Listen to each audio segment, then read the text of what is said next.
20, and we'll preview UK Vanderbilt. All that and more is next on Hey Kentucky.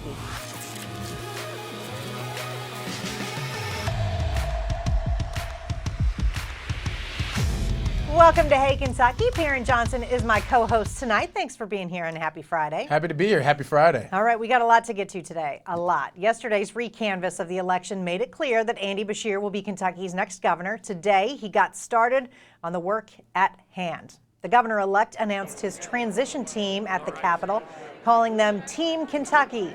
Beshear says diversity and inclusivity will be important factors in his administration, and he wants all Kentuckians to be heard. So he selected people from all over the state, from different backgrounds, different political parties, faith, gender, race, and sexual orientation.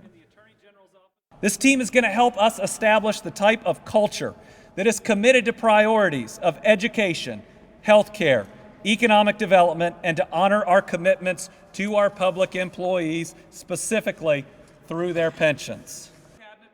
And Perrin, I took a look at this list, and it is inclusive of all regions of the state of Kentucky, which is nice. No, I'm happy for this, and I'm really excited for it. And I want to see what transitions we're going to make. How are we going to address the pension issue? How are we going to find a way to make more infrastructure here in the state of Kentucky? Are we going to push HIP a little bit further? We have a lot of things we need to get to here, and I want to see it happen and more progression be held here. Hopefully that's what Andy Beshear will do. All right, staying with politics. Former Hey Kentucky host Matt Jones finally announced his intentions for 2020 today.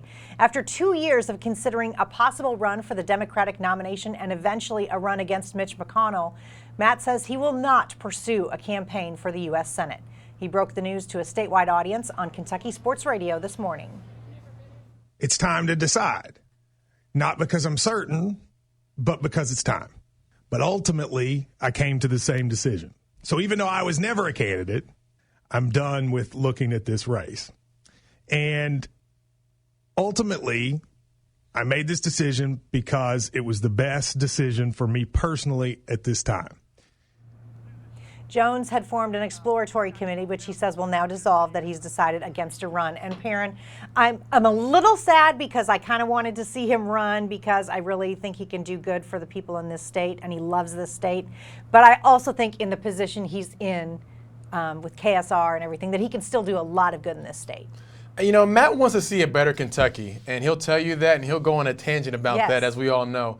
But he's doing so many great things in the sports world, but, you know, sometimes you have to choose between what you're good at from a business standpoint and what your passion is. And I think he's been at that crossroads for a while. And we'll see. He might change his mind later. We never know. Yeah, I know it's weighed on him a lot. And he's lost a lot because of it, unfortunately. But, we both adore him. We both love him. So, Matt, all the best. We're just glad the decision is out there now.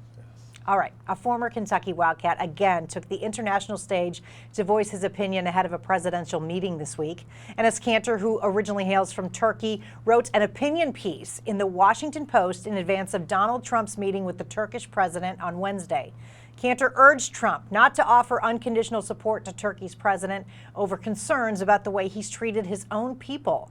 The presidential meeting came weeks after Trump ordered U.S. troops out of northern Syria at the Turkish leader's request, paving the way for Turkey to attack a key U.S. ally and push them from their homeland.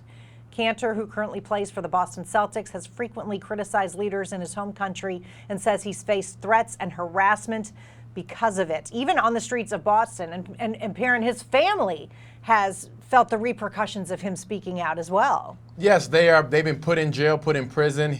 They have stripped him of his citizenship, so he has no country right now. America's really his true home. He's trying to apply for citizenship here.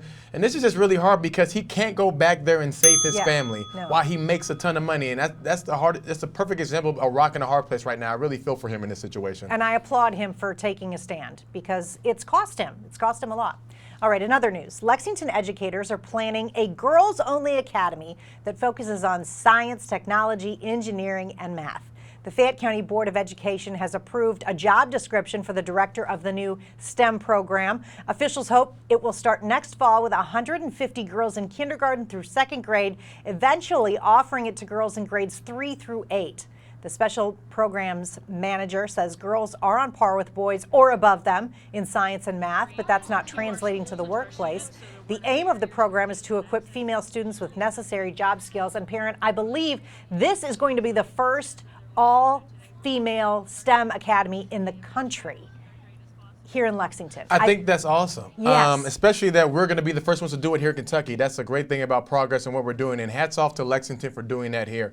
You know, I'm excited to see what's going to happen about this. And there's so much potential that can be stripped from this state and raised out of there. And I want to see where this goes with this. I just think it's awesome to say, listen, we got plenty of girls that can be scientists, engineers, all of that stuff. And that's going to be life-changing for a lot of those girls. Yes. And I am super pumped about it.